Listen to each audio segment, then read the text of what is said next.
मालवणमध्ये राजकोट किल्ल्यावर छत्रपती शिवरायांचा पुतळा कोसळला। त्या प्रकरणातली महत्त्वाची बातमी आहे, फॉरेन्सिकची टीम आता राजकोट किल्ल्यावर आलेली आहे आणि कोल्हापूरमधून फॉरेन्सिकची ही टीम दाखल झाली आहे। सिंधुदुर्गातल्या फॉरेन्सिक टीम नंतर आता कोल्हापूरमधून ही टीम आलेली आहे। तेव्हा घटनास्थळी पाहणी सुरू आहे कोल्हापूरच्या या फॉरेन्सिक टीमची।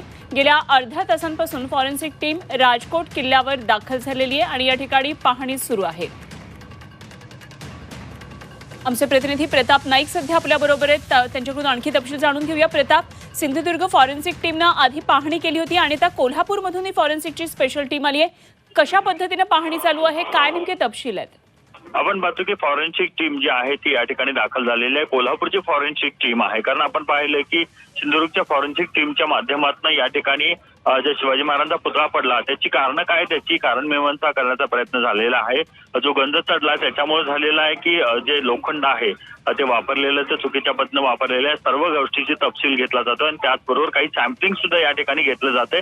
की टीम गेल्या 1 ते 1.5 तासापासून या ठिकाणी आहे आणि पूर्णतः माहिती घेऊन या संदर्भात चौकशी करत असताना दिसत आहे।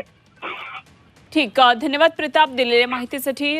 जरूर या संदर्भातले अपडेट जाणून घेत राहू। प्रताप नाईक आमचे प्रतिनिधी आपल्या बरोबर होते। तर कोल्हापूर फॉरेन्सिक टीम कडून या ठिकाणची पाहणी सुरू आहे। कशा पद्धतीने पुतळा कोसळला, काय नेमकं मटेरियल वापरलेलं होतं, या संदर्भात सर्व ही पाहणी सुरू आहे।